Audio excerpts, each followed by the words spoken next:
Hello, friends. Ben Pierce, Senior Pastor at Fuquay-Varina Baptist Church, coming to you from 301 Studios. It's Tuesday. It's 5 o'clock. You know what that means. It is time for the Psalms playlist. And today, we're on number 23 on our list of the top 25 Psalms. And this is Psalm 3. It is known as the morning psalm. Now, it's a great psalm, but you have to have a little background. In this background, David is running into some trouble.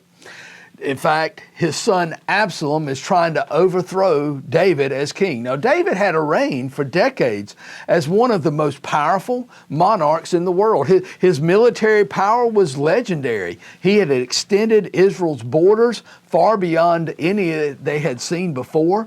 He had become wealthy. He was living in a palace of breathtaking splendor with his many wives and servants. He had absolute authority of life and death. I mean, David is living a good life. But David, he sinned. And his sin set in motion a series of God-ordained devastating consequences. David's family life was never the same after that. David's oldest son, Amnon, raped his half-sister Tamar. Tamar's brother, Absalom, took revenge by murdering Amnon. Absalom flees into exile for several years, but later he was permitted to return. But after his return, David refused to see his wayward son Absalom for 2 years. The resentment started building up. And Absalom began to talk to disgruntled people about, well, my dad is this. And so people started being more sympathetic to Absalom. And so finally, Absalom begins to piece together a strong conspiracy or a strong coup. David realized that this coup was a little bit more than he could handle. In fact, he realized in order to survive, he had to flee the capital immediately with all of his supporters and their families. So David goes from living in the castle to basically hiding in a cave. David is on a run for his life. How do you handle that kind of catastrophe? How do you handle that kind of problems? Because truth of the matter is, you may not have those kind of problems, but the truth is we're all going to find ourselves in times when it just seems like the world's falling apart. Psalm 3 is going to give us a little bit of the answer. First thing I want you to see is Psalm 3 is David has problems. But where does he take them? He takes them to God. Verse 1 and 2, we find David is in a serious pickle. In fact, I like to call Psalm 3, it is an emergency prayer. There's not much praise going on. This is just crying out. My world has gone crazy. Everyone seems to be against him.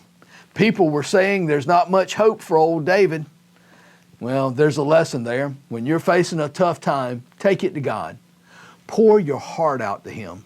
Let him know your fears, your frustrations. Be real with God. That's what I love about the Psalms. David is real.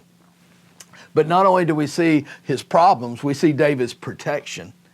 He accepts God's protection in verses 3 and 4. I love what verse 3 starts out with, but you. David reflects upon his shift of focus is from the frightening circumstances to the faithful Lord. And he calls out to him. You see, David knows who God is. God is David's shield. It means that God is our protector and our defender. God is David's glory. David's praise and purpose are to live for God. God is the one who lifts David's head. Now, I love that as you look at that verse.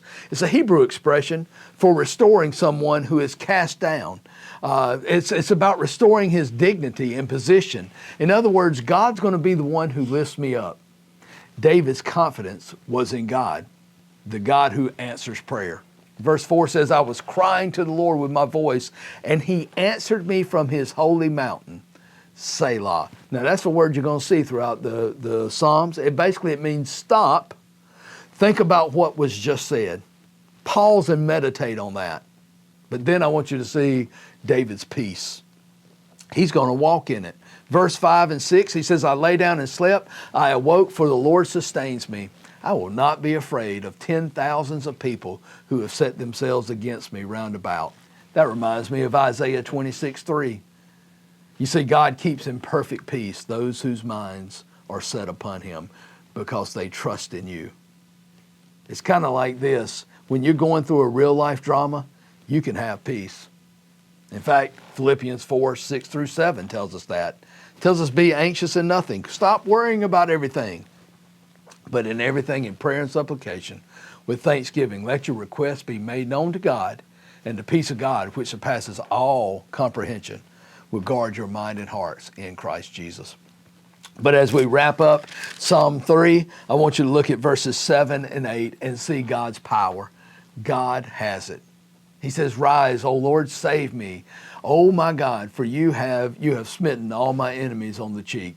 You see, he trusts in God because he knows God has the power. He has the power to defeat. He has the power to save. He has the power to bless. Salvation belongs to the Lord. It shows that David was not depending on his troops, not depending on horses, or his counselors.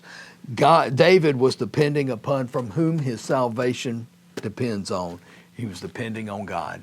Next time you have a life-shattering, or you have a problem, or you feel like worrying, don't focus on the problem. Focus on the God who has saved you. Until next time, my friends, we'll see you. Keep honoring the Lord, and look forward to the next countdown next Tuesday night.